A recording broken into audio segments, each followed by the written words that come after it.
Today we're having a look at this, and this is a switch mode power adapter for a laptop. So it's just basically a laptop power supply. But what intrigued me about this was how thin it was. And this is a real slimline unit. If we just compare that to a normal power adapter of the same sort of wattage, and you can see how much thinner. The thin power adapter is a little bit longer, but the bigger power adapter is twice as thick. And a lot of that space is taken up with the transformer in the unit. So what I'm intrigued by is, what sort of transformer are they using in this? Will it be just a very low profile transformer, or will it be one of those newfangled PCB transformers? I'm quite intrigued, so I'm going to cut it apart because I can't see any other way of getting this thing apart.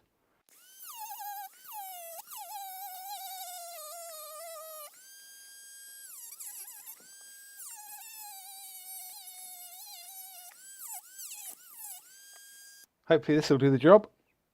We really just need to lever it apart. I can see some yellow in there, which would indicate a transformer of some sort, because it's wrapped in the usual sort of tape, the Kapton-like tape.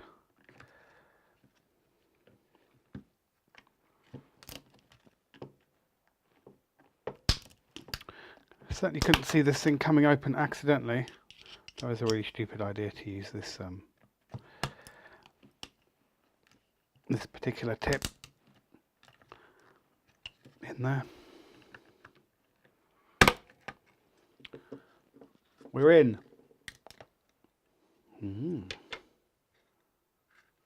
Okay.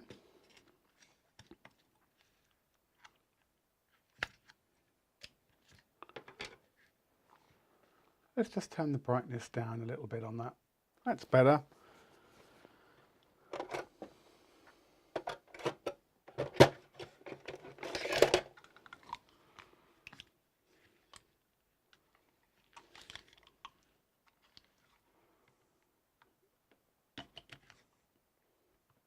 Now this came from Maplin.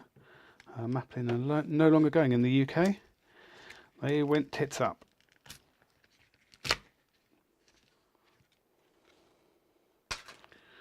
Wow, look at that capacitor. Got a load of gunky crap on it as well, but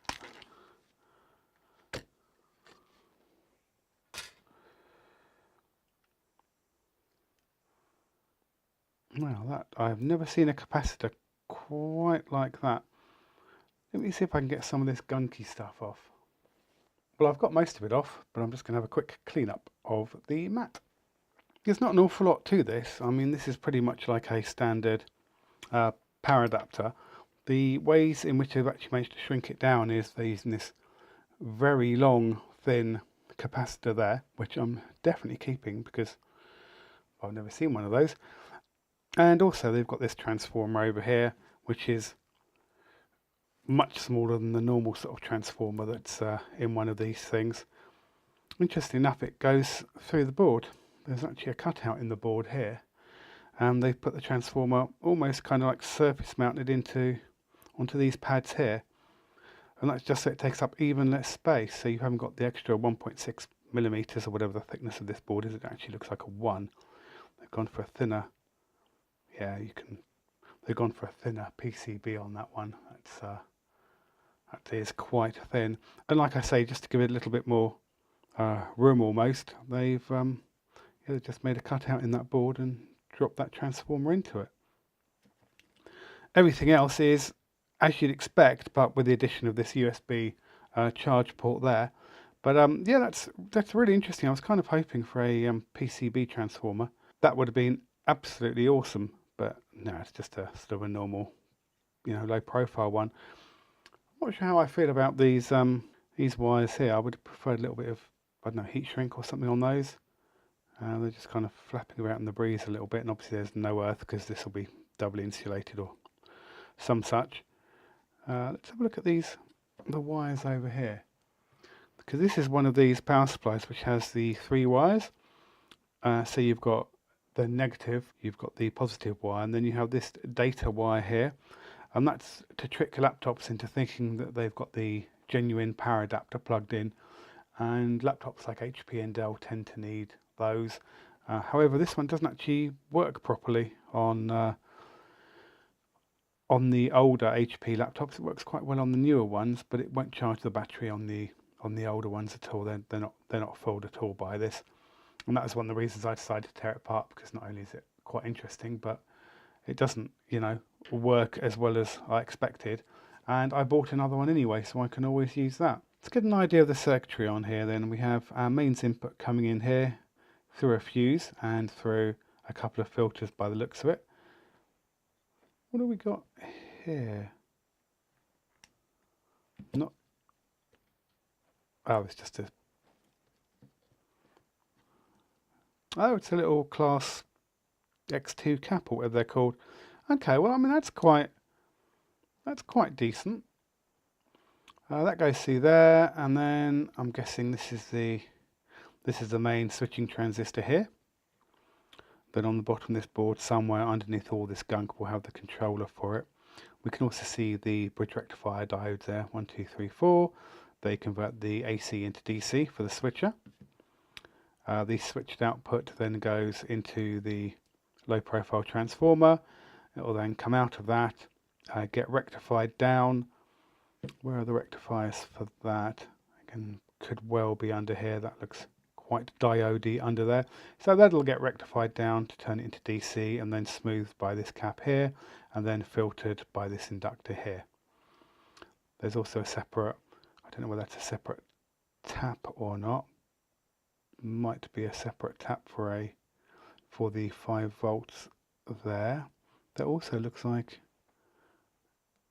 is that a fuse or is that a cap? No, I think that's a cap. So that's fine. And what do we got on the back? Well, we can't really see what we've got on the back because of all the gunk on it, but yeah, that'll just be a standard USB. And over here we've got a few resistors.